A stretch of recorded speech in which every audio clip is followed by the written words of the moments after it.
ಎಲ್ರಿಗೂ ನಮಸ್ಕಾರ. ನೀವು ನೋಡ್ತಾ ಇದ್ದೀರಾ ಟಿವಿ ವಿಕ್ರಮ. ನಾನು ಮುಮ್ತಾಜ್ ಅಬ್ದುಲ್ ನೆಲ್ಲೆಡ್ಕ. ವಾಹ್ ಮೋದಿ ವಾಹ್. ನ್ಯಾಯ ಕೇಳೋಕೆ ಬಂದಂತಹ ವಿದ್ಯಾರ್ಥಿಗಳ ಮೇಲೆ ಲಾಠಿ ಚಾರ್ಜ್ ನೋಡಿ. ಕೈಗೆ ಪೆಟ್ಟಾಗ್ಬಿಟ್ಟಿದೆ, ಕಾಲಿಗೆ ಪೆಟ್ಟಾಗ್ಬಿಟ್ಟಿದೆ, ತಲೆಗೆ ಪೆಟ್ಟಾಗ್ಬಿಟ್ಟಿದೆ. ಮೋದಿ ಹಿಟ್ಲರ್ ಆಗಿಬಿಟ್ಟಿದ್ದಾರೆ.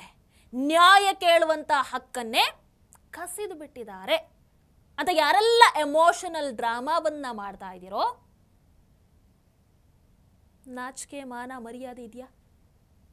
ಸಮರ್ಥನೆ ಮಾಡ್ಕೊಳ್ಳುವಂತಹ ರೀತಿ ಕೂಡ ಇದೆಯಲ್ವಾ? ನಾನು ಇವತ್ತಿಗೂ ಹೇಳ್ತೀನಿ, ನೀಟ್ ಪೇಪರ್ ಲೀಕ್ ಆಗಿದ್ದನ್ನ ನಾನು ಸಮರ್ಥನೆ ಮಾಡ್ಕೊಳ್ಳಲ್ಲ, ತಪ್ಪಾಗಿದೆ. ಆದರೆ ನೀವುಗಳು ಸಿಜೆಪಿ ಹೋರಾಟ ಅಂತ ಹೇಳಿ ಏನು ಮಾಡ್ತಾ ಇದ್ದೀರಾ? ಪೊಲೀಸರ ಮೇಲೆ ಆಗಿರುವಂತಹ ಹಿಂಸಾಚಾರ ಯಾಕೆ ನಿಮ್ ಕಣ್ಣಿಗೆ ಕಾಣಿಸ್ತಾ ಇಲ್ವಾ? ಕಾಣಿಸ್ತಾ ಇಲ್ವಾ? ಪೊಲೀಸರಿಗಾಗಿರುವಂತಹ ಏಟು ಕಾಣಿಸ್ತಾ ಇಲ್ವಾ?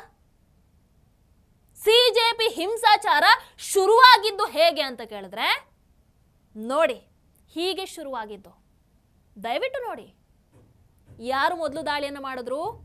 ಇದೇ ಶಾಂತಿಯುತ ಪ್ರತಿಭಟನಾಕಾರರು ಅಂತ ಹೇಳಿಕೊಳ್ಳುವಂತಹ ನಾವು ವಿದ್ಯಾರ್ಥಿಗಳು ಸರ್, ನಾವು ನ್ಯಾಯ ಕೇಳೋದಕ್ಕೆ ಬಂದಿದ್ದೀವಿ ಸರ್, ನಮಗೆ ಅನ್ಯಾಯ ಆಗಿಬಿಟ್ಟಿದೆ ಸರ್ ಅಂತ ಹೇಳಿಕೊಳ್ಳುವಂತಹ ಗೂಂಡಾಗಳ ರೀತಿ ವರ್ತಿಸ್ತಾ ಇರುವಂತಹ ಇದೇ ಪ್ರತಿಭಟನಾಕಾರರೇ ಭದ್ರತಾ ಸಿಬ್ಬಂದಿಗಳ ಮೇಲೆ ಮೊದಲು ದಾಳಿಯನ್ನ ಮಾಡಿತು.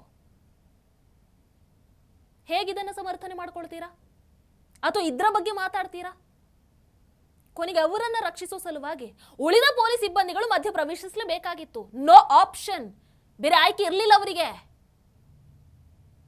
ಮೋದಿ ಬರೋ ಮೊದಲು ಕಾಶ್ಮೀರದಲ್ಲಿ ಸೈನಿಕರ ಮೇಲೆ ಕಲ್ಲು ತೂರಾಟ ಆಗ್ತಾ ಇತ್ತು. ನಿನ್ನೆ ದೆಹಲಿಯಲ್ಲಿ ಅಂಥದ್ದೇ ಸೀನ್ಗಳನ್ನು ನಾವು ನೋಡ್ತೀವಿ. ಅಂಥದ್ದೇ ಸೀನ್, ಕಲ್ಲು ತೂರಾಟ, ಲಿಟರಲಿ. ಈ ವಿಡಿಯೋವನ್ನು ನೋಡಿ, ಯಾರಿಂದ ಯಾರಿಗೆ ಅಪಾಯ? ಈ ಸತ್ಯವನ್ನು ತೋರಿಸುವಂತ ಧೈರ್ಯ ಇದೆ ನಿಮ್ಮಗಳಿಗೆ? ಇದೆಯಾ? ಭದ್ರತಾ ಸಿಬ್ಬಂದಿಗಳ ಜೊತೆಗೆ ರೌಡಿಗಳ ಹಾಗೆ ವರ್ತಿಸ್ತಾ ಇದ್ದಾರೆ. ಇವರು ಸ್ಟೂಡೆಂಟ್ಸು, ನಂಬಿಡ್ಬೇಕಾ? ಎಲ್ಲ ಹೋಗ್ಲಿ, ಪೊಲೀಸರ ಮೇಲೆ ಇವ್ರು ನಡ್ಕೊಂಡಂತಹ ರೀತಿ ಒಂದು ಕಡೆ ಆದ್ರೆ, ಆ ನೋವು ಒಂದು ಕಡೆ ಆದ್ರೆ, ಇನ್ನೊಂದು ಕಡೆ ಬಹಳ ಸಂಕಟ ಅಂತ ಅನ್ಸಿದ್ದು ಈ ಒಂದು ವಿಡಿಯೋ.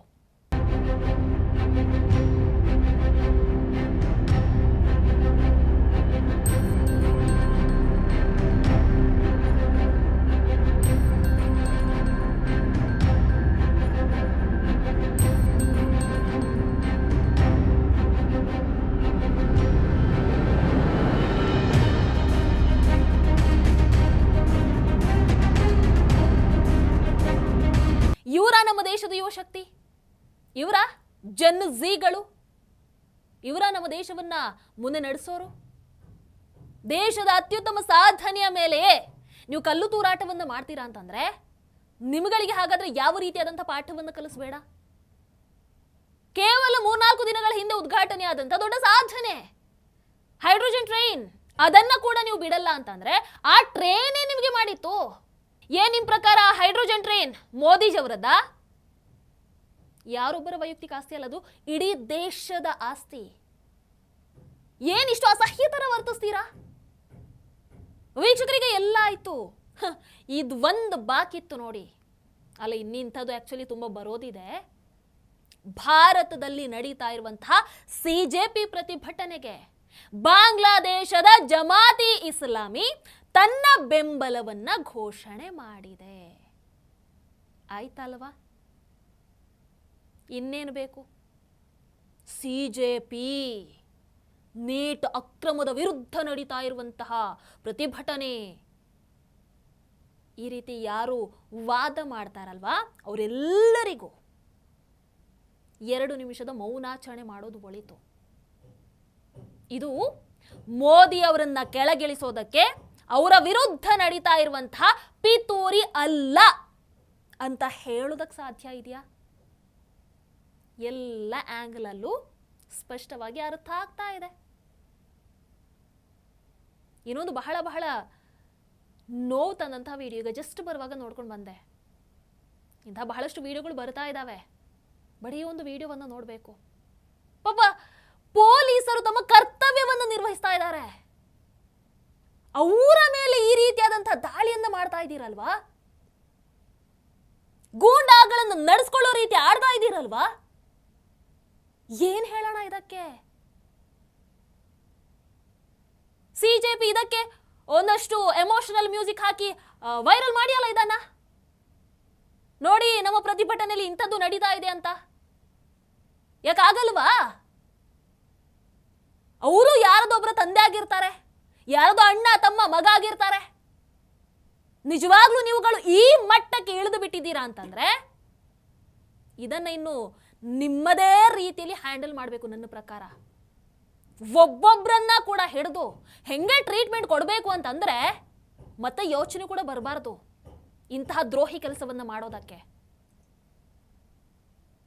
ಮನುಷ್ಯರ ನೀವುಗಳು ನಡ್ಕೊಳ್ಳೋ ರೀತಿನ ಅದು. ಆರಂಭ ಮಾಡಿದ್ದು ನೀವು. ಭದ್ರತಾ ಸಿಬ್ಬಂದಿಗಳ ಮೇಲೆ ಮೊದಲು ಅಟ್ಯಾಕ್ ಮಾಡೋದಕ್ಕೆ ಹೋಗಿದ್ದು ನೀವುಗಳು. ನಿಮ್ಮನ್ನ ಕಂಟ್ರೋಲ್ ಮಾಡೋದಕ್ಕೆ ಇನ್ನೇನು ಮಾಡಬೇಕಾಗಿತ್ತು? ಏನು ಮಾಡಬೇಕಾಗಿತ್ತು ಹೇಳಿ? ವೀಕ್ಷಕರು, ಇನ್ನೊಂದು ಕಡೆ ನೋಡಿದ್ರೆ ಈ ಕಾಕ್ರೋಚ್ ಜನತಾ ಪಾರ್ಟಿ ಈಗ ದೊಡ್ಡ ಸಮಸ್ಯೆಗೆ ಸಿಕ್ಕಾಕೊಂಡಿರೋ ತರ ಇದೆ. ನಮ್ಮನ್ನು ಸಿಕ್ಕಾಕ್ಸಿರೋ ತರ ಇದೆ. ತನ್ನ ಸ್ವಾರ್ಥಕ್ಕೋಸ್ಕರ ದೇಶವನ್ನೇ ಅಪಾಯಕ್ಕೆ ನೂಕ್ಬಿಟ್ಟಿದೆ. ತನ್ನ ಶಕ್ತಿ ಪ್ರದರ್ಶನ ಮಾಡೋ ಸಲುವಾಗಿ ಇಡೀ ದೇಶಕ್ಕೆ ನೋಡಿ ನೋಡಿ ನೋಡಿ ನೋಡಿ ಎಷ್ಟು ದೊಡ್ಡ ಸಂಖ್ಯೆಯಲ್ಲಿ ಪ್ರತಿಭಟನಾಕಾರರು ಸೇರಿದ್ರು ನೋಡಿ ಅಂತ ತೋರಿಸೋ ಭರದಲ್ಲಿ ಭಾರತದ ಭದ್ರತೆಯ ಜೊತೆಗೆ ಒಂದು ದೊಡ್ಡ ಆಟವನ್ನು ಆಡಿದ್ದಾರೆ. ಏನಾಯ್ತು ಅಂತಂದ್ರೆ ಕಾಕ್ರೋಚ್ ಪಾರ್ಟಿ ಸಂಸತ್ ಮಾರ್ಗದಲ್ಲಿ ಸೇರಿದಂತ ತನ್ನ ಪ್ರತಿಭಟನಾಕಾರರನ್ನ ಅಮಾಸನ್ನ ತೋರಿಸೋ ಸಲುವಾಗಿ ಡ್ರೋನ್ ಇಂದ ಒಂದು ಏನು ಚಿತ್ರೀಕರಣ ಮಾಡಿದ್ರಲ್ವಾ, ಆ ವಿಡಿಯೋವನ್ನು ಹಂಚ್ಕೊಳ್ಳುತ್ತೆ.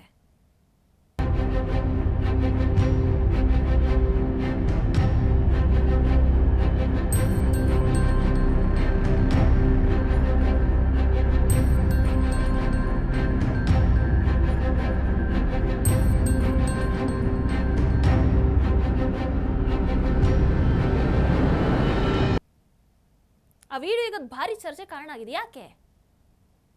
ಅತ್ಯಂತ ಅಪಾಯಕಾರಿ ವಿಡಿಯೋ ಇದು. ಸ್ಕ್ರೀನ್ ಮೇಲೆ ನೀವು ನೋಡ್ತಾ ಇರಬಹುದು ಇದೇ ವಿಡಿಯೋ. ಯಾಕೆ ಅಪಾಯಕಾರಿ ಅಂತ ಹೇಳ್ತೀನಿ ವೀಕ್ಷಕರೇ. ಈ ವಿಡಿಯೋ ನವದೆಹಲಿ ಪ್ರದೇಶದ್ದು ನೋ ಫ್ಲೈ ಝೋನ್ ಇದು. ಇಲ್ಲಿ ಡ್ರೋನ್ ಹಾರಿಸೋದಕ್ಕೆ ಅನುಮತಿ ಇಲ್ಲ, ನೋ ಪರ್ಮಿಷನ್. ಯಾರಾದ್ರೂ ಡ್ರೋನ್ ಅನ್ನು ಬಳಸಬೇಕಾದ್ರೆ ಸಂಬಂಧಪಟ್ಟಂತಹ ಅಧಿಕಾರಿಗಳಿಗೆ ಮೊದಲು ಅನುಮತಿಯನ್ನು ಅವರಿಂದ ಪಡ್ಕೊಳ್ಬೇಕಾಗತ್ತೆ. ಆಗ ಮಾತ್ರ ಆ ಪರ್ಮಿಷನ್ ಸಿಕ್ಕಿದ್ರೆ ಮಾತ್ರ ಡ್ರೋನ್ ಅನ್ನು ಹಾರಿಸಬಹುದು. ನೋಡಿ, ಇದು ಸಂಸತ್ ಭವನಕ್ಕೆ ಅತ್ಯಂತ ಸಮೀಪದ ಪ್ರದೇಶ. ರಾಷ್ಟ್ರಪತಿ ಭವನ ಕೂಡ ಇಲ್ಲಿಂದ ಬಹಳ ಹತ್ತಿರದಲ್ಲಿದೆ. ಪ್ರಧಾನಮಂತ್ರಿಯವರ ನಿವಾಸ ಹತ್ತಿರದಲ್ಲೇ ಇದೆ, ಬಹಳ ಹತ್ತಿರದಲ್ಲಿದೆ. ಭಾರತ ಸರ್ಕಾರದ ಎಲ್ಲಾ ಪ್ರಮುಖ ಸಚಿವಾಲಯಗಳ ಕಚೇರಿಗಳು ಕೂಡ ಇದೇ ಪ್ರದೇಶದಲ್ಲಿದೆ, ಅಕ್ಕಪಕ್ಕನೇ ಇದಾವೆ. ಸೊ ಇದು ಭಾರತದ ರಾಜಧಾನಿ ದೆಹಲಿಯ ಅತ್ಯಂತ ಸೂಕ್ಷ್ಮ ಭದ್ರತಾ ವಲಯ. Very very very sensitive. ಅದಕ್ಕೆ ಇದನ್ನ ನೋ ಫ್ಲೈ ಝೋನ್ ಅಂತ ಘೋಷಣೆ ಮಾಡಿರುವಂಥದ್ದು. ಅಂದ್ರೆ ಈ ಪ್ರದೇಶದ ಮೇಲೆ ಯಾವುದೇ ವಿಮಾನ ಹಾರಬಾರ್ದು, ಯಾವುದೇ ಡ್ರೋನ್ ಹಾರಬಾರ್ದು. ಈ ಪ್ರದೇಶದಲ್ಲಿ ಅಂದ್ರೆ ಆಕಾಶದಲ್ಲಿ ಯಾವುದೇ ಅಪರಿಚಿತ ಹಾರುವಂತಹ ವಸ್ತುಗಳು ಕಾಣಿಸ್ಕೊಳ್ಬಾರ್ದು. ಹಾಗೇನಾದ್ರೂ ನಡೆದ್ರೆ ಅದು ಭಾರತದ ಭದ್ರತೆಯ ಜೊತೆಗೆ ಅತ್ಯಂತ ದೊಡ್ಡ ಆಟ ಆಡದ ಹಾಗೆ. ಸೂಕ್ಷ್ಮ ಪ್ರದೇಶ ಅದು. ಬಟ್ ಕಾಕ್ರೋಚ್ ಜನತಾ ಪಾರ್ಟಿ ಅದಕ್ಕೆ ಸಂಬಂಧಪಟ್ಟಂಥವ್ರು ಯಾರು ಗೊತ್ತಿಲ್ಲ. ಯಾರೊಬ್ರು ಇದೇ ಪ್ರದೇಶದಲ್ಲಿ ಡ್ರೋನ್ ಅನ್ನ ಹಾರಿಸಿದ್ದಾರೆ. ಆ ಡ್ರೋನ್ ಇಂದ ಆ ಎಲ್ಲ ದೃಶ್ಯಗಳನ್ನು ಸೆರೆ ಹಿಡ್ತಿದ್ದಾರೆ. ಸೆರೆ ಹಿಡಿದು ಕಾಕ್ರೋಚ್ ಜನತಾ ಪಾರ್ಟಿಯ ಸೋಷಿಯಲ್ ಮೀಡಿಯಾದಲ್ಲಿ ಅಕೌಂಟ್ ಅಲ್ಲಿ ಶೇರ್ ಮಾಡ್ಕೊಂಡಿದ್ದಾರೆ.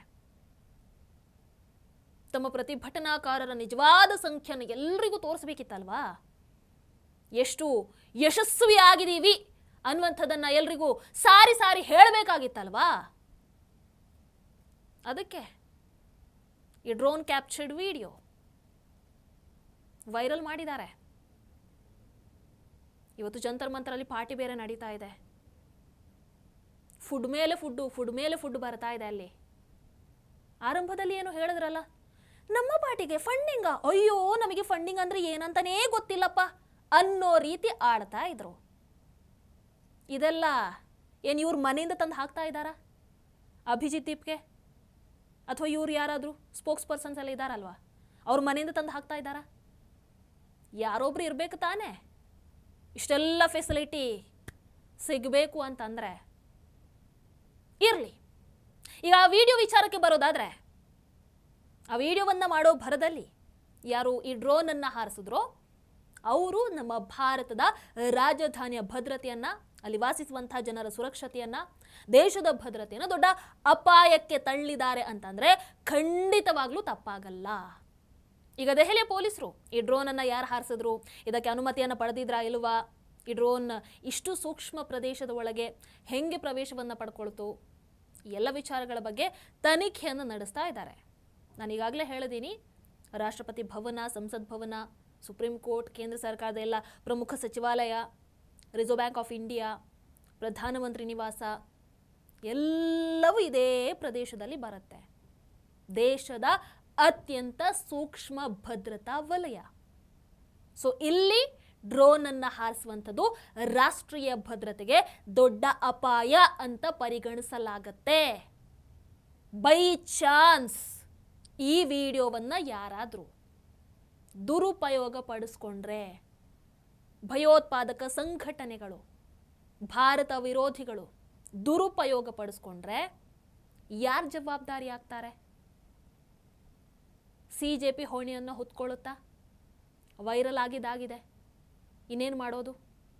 ಸೊ ವೀಕ್ಷಕರೇ, ನ್ಯಾಯ ಕೇಳುವಂಥ ಹಕ್ಕು, ನಾನು ಪ್ರತಿ ಸಂದರ್ಭದಲ್ಲೂ ಹೇಳ್ತಾ ಇದ್ದೀನಿ, ನ್ಯಾಯ ಕೇಳುವಂಥ ಹಕ್ಕು ಪ್ರತಿಯೊಬ್ಬರಿಗೂ ಇದೆ. ಅಲ್ಲಿ ನೀಟ್ ವಿಚಾರದಲ್ಲಿ ತಪ್ಪಾಗಿರ್ಲಿಲ್ವಾ? ಆಗಿತ್ತು. ಆದರೆ CJPಯ ಇಂಟೆನ್ಷನ್ ಅದಲ್ಲ. CJPಗೂ ನೀಟ್ ಅಕ್ರಮಕ್ಕೂ ಸಂಬಂಧನೇ ಇಲ್ಲ. ಇವತ್ತು ನ್ಯಾಯ ಕೇಳುವಂತ ಹೆಸರಲ್ಲಿ ಹಿಂಸಾಚಾರ, ಪೊಲೀಸರ ಮೇಲೆ ದಾಳಿ, ದೇಶದ ಆಸ್ತಿಪಾಸ್ತಿಗೆ ಹಾನಿ, ಭದ್ರತಾ ನಿಯಮಗಳ ಉಲ್ಲಂಘನೆ ಎಲ್ಲವೂ ನಡೀತಾ ಇದೆ. ಅಂಡ್ ಇವೆಲ್ಲವನ್ನು ಯಾವ ಕಾರಣಕ್ಕೂ ಕೂಡ ಸಮರ್ಥನೆ ಮಾಡ್ಕೊಳ್ಳೋದಕ್ಕಾಗಲ್ಲ, ಇದನ್ನು ಕ್ಷಮಿಸೋದಕ್ಕೂ ಆಗಲ್ಲ. ಮತ್ತೆ ಹೇಳ್ತಿದ್ದೀನಿ, ಇದು ನೀಟ್ ವಿಚಾರದ ಹೋರಾಟ ಅಲ್ಲವೇ ಅಲ್ಲ. ನೀಟ್ ಹೆಸರಲ್ಲಿ ಒಂದು ರಾಜಕೀಯ ಆಟ ನಡೀತಾ ಇದೆ ಮೋದಿಜಿಯವರ ವಿರುದ್ಧ. ಅದನ್ನು ಅರ್ಥ ಮಾಡಿಕೊಂಡು ಅದಕ್ಕೆ ಉತ್ತರವನ್ನ ದೇಶದ ಜನರೇ ಕೊಡಬೇಕಾಗತ್ತೆ. ದೆಹಲಿ ಪೊಲೀಸರಿಗೆ ತನಿಖೆಯನ್ನು ನಡೆಸ್ತಾ ಇದ್ದಾರೆ. ಡ್ರೋನ್ ಯಾರು ಹಾರಿಸಿದ್ರು, ಅನುಮತಿ ಇತ್ತಾ ಇಲ್ವಾ, ಇದರ ಹಿಂದೆ ಯಾರಿದ್ರು, ಎಲ್ಲ ತನಿಖೆಯ ನಂತರ ಸ್ಪಷ್ಟ ಆಗತ್ತೆ. ಏನೇ ಇರಲಿ, ದೇಶದ ಭದ್ರತೆ ಆಗಿರ್ಬೋದು, ಪೊಲೀಸರ ಸುರಕ್ಷತೆ ಆಗಿರ್ಬೋದು, ಸಾರ್ವಜನಿಕ ಆಸ್ತಿಯ ರಕ್ಷಣೆ ಆಗಿರ್ಬೋದು, ಇವುಗಳ ಜೊತೆಗೆ ಯಾವುದೇ ರಾಜಿ ಮಾಡ್ಕೊಳ್ಬಾರ್ದು. ರಾಜಿ ಮಾಡ್ಕೊಳ್ತೀರಾ ಅಂತಂದ್ರೆ ಅವರು ಯಾರು ಅನ್ನುವಂಥದ್ದನ್ನ ಪ್ರತಿಯೊಬ್ಬರು ಅರ್ಥ ಮಾಡ್ಕೊಳ್ಬೇಕಾಗತ್ತೆ. ಈ ವಿಚಾರದ ಬಗ್ಗೆ ನಿಮ್ಮ ಅಭಿಪ್ರಾಯನ ಕಮೆಂಟ್ ಮಾಡಿ ತಿಳಿಸಿ. ನಮಸ್ಕಾರ. ಟಿವಿ ವಿಕ್ರಮ, ದೇಶ ನಿಮ್ಮ ಕೈಯಲ್ಲಿ. ಈ ಕಾರ್ಯಕ್ರಮ ನಿಮಗೆ ಇಷ್ಟ ಆಗಿದ್ದಲ್ಲಿ ಲೈಕ್, ಶೇರ್ ಹಾಗೂ ಕಮೆಂಟ್ ಮಾಡಿ. ಟಿವಿ ವಿಕ್ರಮದ ಕಾರ್ಯಕ್ರಮಗಳನ್ನು ನಿರಂತರವಾಗಿ ವೀಕ್ಷಿಸಲು ಸಬ್ಸ್ಕ್ರೈಬ್ ಮಾಡಿ, ಬೆಲ್ ಐಕನ್ ಒತ್ತಿ.